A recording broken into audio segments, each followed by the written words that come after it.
नमस्कार, जय महाराष्ट्र। बघूया आजच्या विशेष बातम्या। जातीय सलोखा राखा, तेढ निर्माण करणाऱ्यावर पोलिसाची नजर। उपविभागीय पोलीस अधिकारी मनीषा कदम यांचे आवाहन। शांतता समिती बैठक, नागरिकांची उपस्थिती। तालुक्यात जातीय सलोखा कायम ठेवावा, कोणतीही अफवाह पोस्ट टाकू नये, दोन समाजात तेढ निर्माण होईल असे कृत्य करू नये, अशा लोकांवर पोलिसाची नजर राहणार आहे।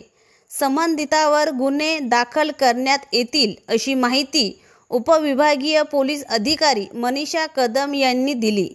आगामी काळातील सण उत्सवानिमित्त 14 ऑगस्ट रोजी संध्याकाळी शांतता समितीची बैठक पार पडली।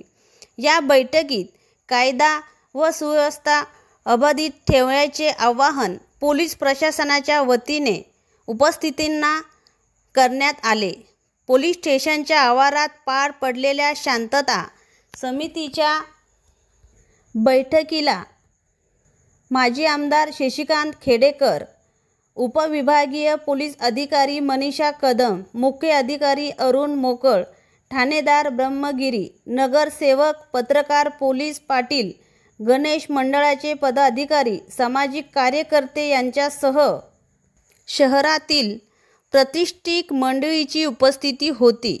आगामी सण उत्सव शांततेत व उत्साहात पार पाडावे असे गणेश मंडळासमोर जातीय सलोखा कायम ठेवण्यासाठी विविध प्रकारचे कार्यक्रम घेऊन जातीय सलोखा कायम ठेवण्याचा संदेश देणारे देखावे करण्यात येण्याचे आवाहन या बैठकीत पोलीस प्रशासनाच्या वतीने करण्यात आले।